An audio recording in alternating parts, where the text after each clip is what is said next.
পিঠে ছুরি চালিয়ে ছিনতাই 11.5 লক্ষ টাকা। প্রকাশ্য ছিনতাইয়ের ঘটনা ঘটল আজ গোকুলনগর এলাকায়। বাবা ছেলে জমি বিক্রির টাকা নিয়ে বিশালগড় থেকে ফেরার পথে ছিনতাই বাহিনীর কবলে পড়েন বলে জানা গেছে।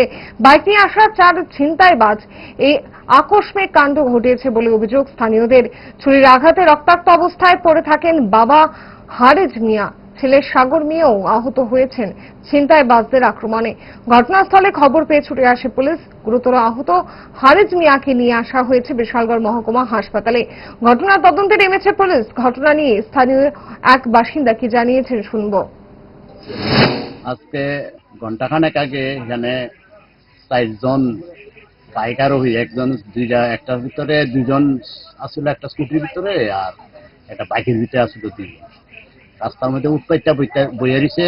এমন সময় আরেক ভদ্রলোক, তারা বাপ ছেলে 2 জন এদিক দিয়ে যাওয়ার পথে তারা রাস্তা থেকে আটকে ওনার কাছ থেকে শুনলাম 11.5 লাখ টাকা নিয়ে গেছে। ওনারে প্রচন্ড ভাবে ঘাইছে, 10-12টা গাই দিছে বাপ এবং ছেলেরে। বয়স্ক লোক, মৃত্যুর সংক্রমণ 5 জালরে। আমি বাড়ির থেকে দৌড়ে এসে দেখি চুর টাকা টোকা নিয়ে সব বাইকে গেছে গা। তার রক্তাক্ত অবস্থায় রাস্তায় কিনারে ফিরে থাকতে দিকে আমি গাড়ির সঙ্গে সঙ্গে বাড়ির থেকে গাড়ি আনছি। গাড়ি এনে বিশালগড় হসপিটালে নিয়ে গেছি। কি নাম, তাদের নাম কি খুঁজে পাইনি? না, নাম খুঁজে পারি না, কি জানি একজন মুসলমান বলেছিল, নামটা আমার খেয়াল নাই।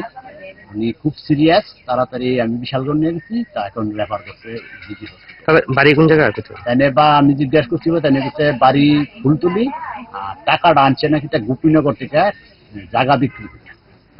ঘটনাটা কোন জায়গায় করছে? ভদ্রলোকের আমি এখানে পাইছি, আমরা পারি। এই জায়গার নাম কি? ঘটনাটার নাম হচ্ছে গোকুলনগর মধ্যপাড়া অভয়।